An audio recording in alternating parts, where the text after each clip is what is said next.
Dunster might just end up being my favourite place in Somerset. It's a small village with a lot going on, full of history but still really down to earth. There's a medieval castle up on the hill, a high street lined with old stone buildings, and some amazing views just a short walk away on the edge of Exmoor. Today I'm going to be checking out the high street, heading up to the castle, and going for a walk in the hills to see what this place is all about.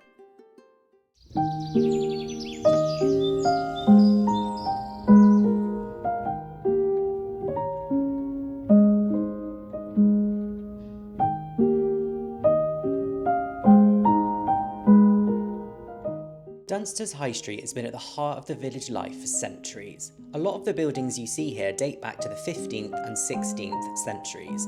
It used to be a busy spot for wool and cloth trading, which is why the old yarn market still stands at one end. These days, it's a mix of little shops, tea rooms and pubs.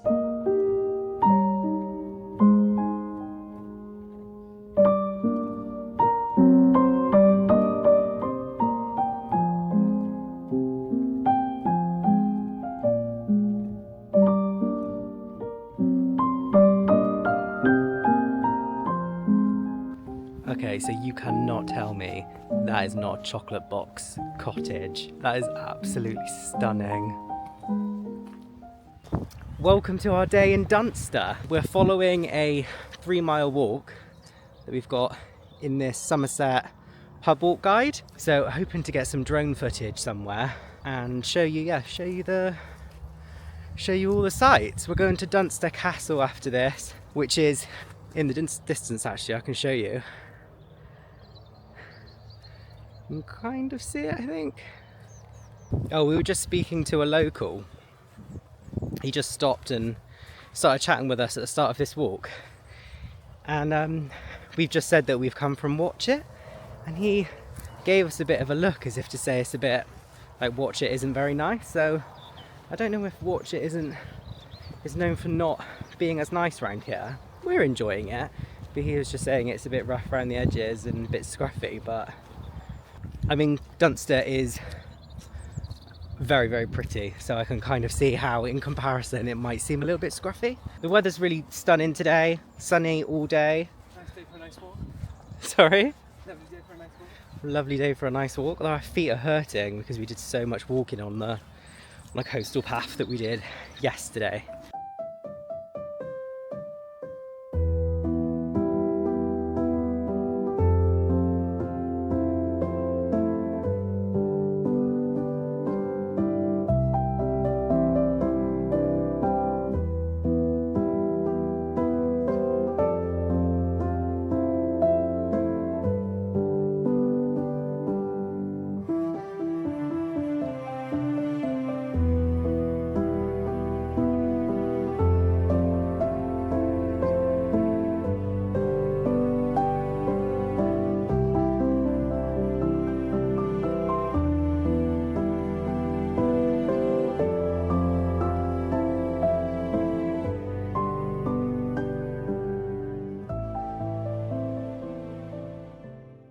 Perched on a hill that's been defended since Norman times, Dunster Castle that we see today is more of a stately home than a fortress, but wow, it really does make an impression.